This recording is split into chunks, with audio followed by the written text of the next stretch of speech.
When Nicole was born, we didn't actually know in advance that she was going to be missing part of her hand.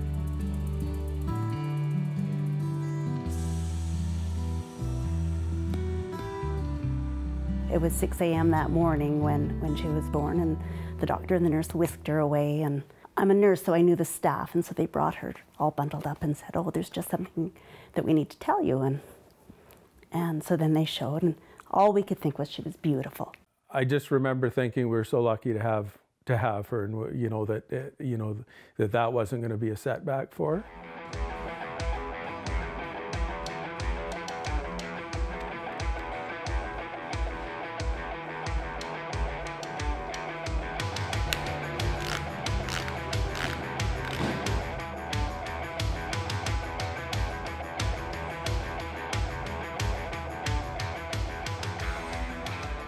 Lawrence has been a part of our lives, a part of her life since almost day one, when we took her when she was just 9 months old. When I first realized really that I only had one hand, some parts of that were really cool. I got to go to these seminars with my parents every year, and my sisters weren't allowed to come. So I got some one-on-one time with my parents, and I got some cool toys that were my prosthetics that I got to use that they didn't get to use.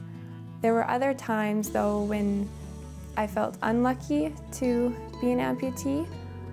So I was different than other kids, and kids would stare at me the way they wouldn't stare at other kids, and they would ask me questions, and nobody else was getting all these questions about why they looked that way, and I felt a little singled out in that way. So sometimes being singled out felt good, and sometimes it didn't. It depended on the situation. It was cool when she got a new device. We were always so excited, and I always remember being jealous that she got to use them.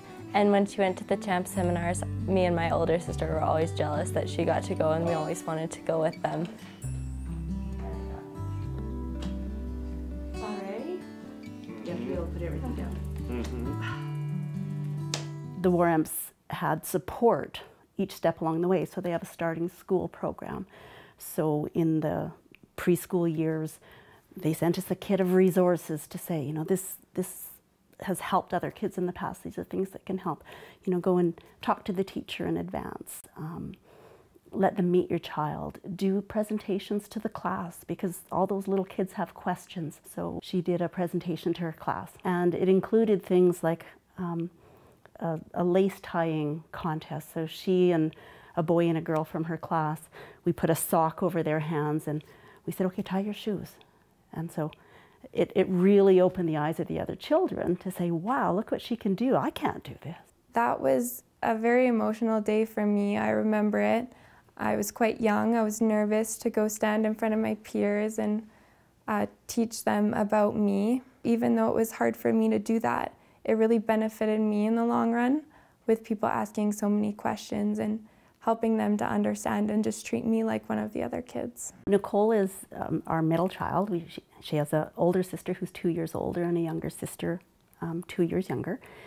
And we tease her that it's kind of by design, because she has her older sister who was always somebody who wanted to take care of her. But we also felt that we didn't want her to be the youngest child in our family, because we didn't want her to be the baby of the family. We wanted her to just be part of a family. And so a lot of my reasoning for having another child was so that she wasn't the baby of the family and didn't get treated that way. And so now she had to learn how to help her younger sister.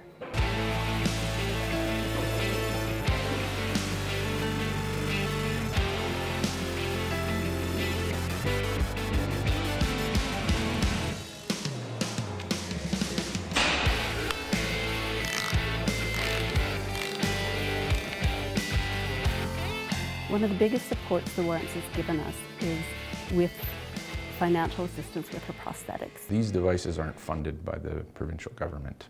The provincial government funds basic type of prostheses needed for everyday kind of activities in daily living, but the specialized ones are not covered.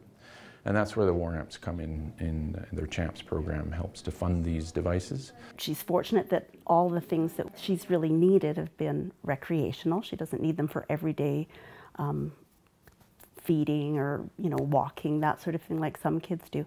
but they've really helped with some fun things like skiing. She's got a downhill ski pole adapter and a cross-country adapter, and they're very expensive. You know, every amputation is different, and so many of hers are custom made.